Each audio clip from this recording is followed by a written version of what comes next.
यह एक multi storey building है जिसमें एक बंकर भी है। यहाँ पर नसरल्ला अपने शीर्ष कमांडरों से मिलता था। अब हम 3 संभावित सिनेरियो से देख सकते हैं कि उसके खात्मे का क्या कारण था। दोस्तों, पहले सिनेरियो में किसी भी जासूसी एजेंसी द्वारा टिप दी गई और जो कोऑर्डिनेट्स हैं वो दिए गए कई बंकर बस्टर बम गिराने के लिए। दूसरे सिनेरियो में इसराइल और मोसाद एजेंटों द्वारा लेज़र गाइडेड टेक्निक्स का उपयोग किया गया।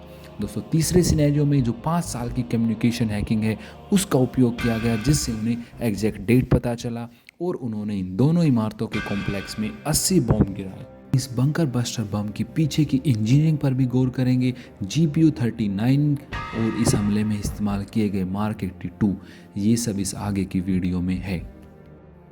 यह बेरूत है जो इजराइल के नेबर में है, जो इस क्षेत्र में एक महत्वपूर्ण केंद्र के रूप में माना जाता है।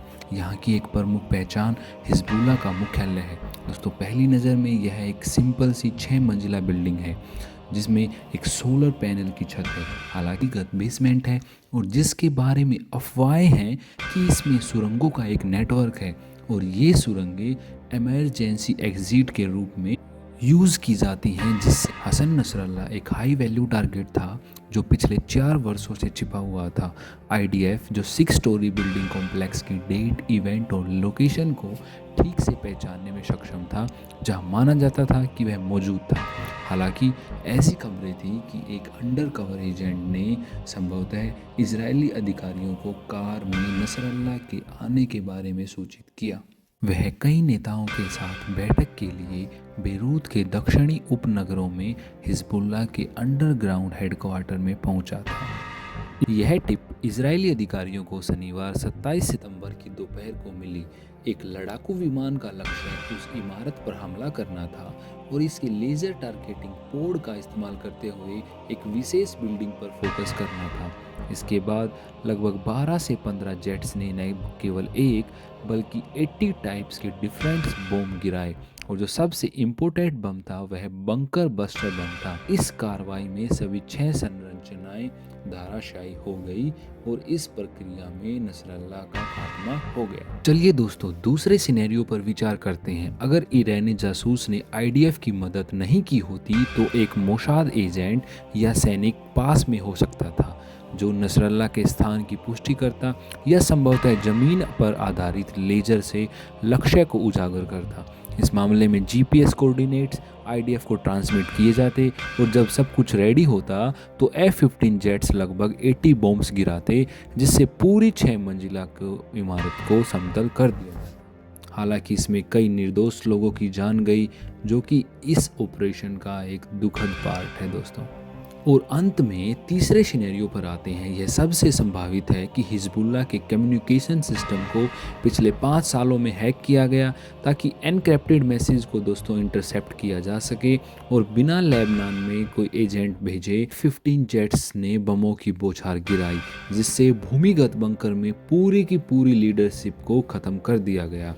दोस्तों, 80 बमों में से IDF ने मार्क 82 हथियार का भी इस्तेमाल किया जो बंकर बस्टर और GPU 39 का हिस्सा थे, जो अमेरिका से लगभग $3 बिलियन की खरीद का हिस्सा था। यह बंकर बस्टर बम है जिसके सामने एक लेजर सेंसर होता है, जिसके पीछे समुद्र फिन्स होते हैं और बीच में एक वॉर हेड होता है और इसका वजन लगभग 650 पाउंड है और जिसमें ट्राइटोनल विस्फोटक होता है। यह 80% TNT और 20% एल्यूमिनियम पाउडर का मिश्रण है। दोस्तों, पीछे की ओर हमारे पास पुनः संकुचन योग्य फिन्स हैं और इसके आकार को बेहतर ढंग से समझने में मदद करते हैं। इसकी लंबाई लगभग 19 फीट है जो लगभग 5 मीटर के बराबर है। यह हिस्सा एक आर्टिलरी बैरल से बना हुआ है। इसका जो डायमीटर है वह 14.5 इंच है जो लगभग 37 सेंटीमीटर के बराबर है। यह अपेक्षाकृत नैरो बनाया गया है। उन्होंने जानबूझकर छोटे क्रैश सेक्शनल एरिया का निर्माण किया। इस मजबूत बंकरों या इमारतों की परतों में प्रवेश करता है। यह बम को लगभग 100 मीटर तक ट्रैवल करने का परमिशन देता है। तो चलिए दोस्तों, देखते हैं ये कैसे काम करता है। स्टेप 1, सबसे पहले एम को टारगेट करने के लिए लेजर और GPS गाइडेंस का यूज किया जाता है। 2, F-15 जेट टारगेट के करीब उड़ते हैं और बॉम्ब को फायर करते हैं। स्टेप 3, एक बार बम गिरने के बाद सामने का गाइडेंस प्रणाली पूंछ और फिन से जुड़ जाती है। इससे बम को सटीक संयोजन करने में मदद मिलती है, जिससे यह सही तरीके से अपने टारगेट की ओर जाता है। स्टेप 4, जैसा कि बताया गया है, यह एक बंकर बस्टर बम है और जिसे लगभग 6 मीटर की मजबूत कंक्रीट बंकरों में प्रवेश करने के लिए डिज़ाइन किया गया है और यह ज़मीन या इमारतों में 100 मीटर तक ट्रैवल कर सकता है। स्टेप 5, पिछले समय में GBU-28 को इस प्रकार से फ्यूज से लैस किया गया जो इसे अपने टारगेट में प्रवेश करने के बाद ब्लास्ट करने की अनुमति देता है। इस बम में 700 पाउंड TNT होता है जो कि 100 मीटर रेडियस में ब्लास्ट करता है।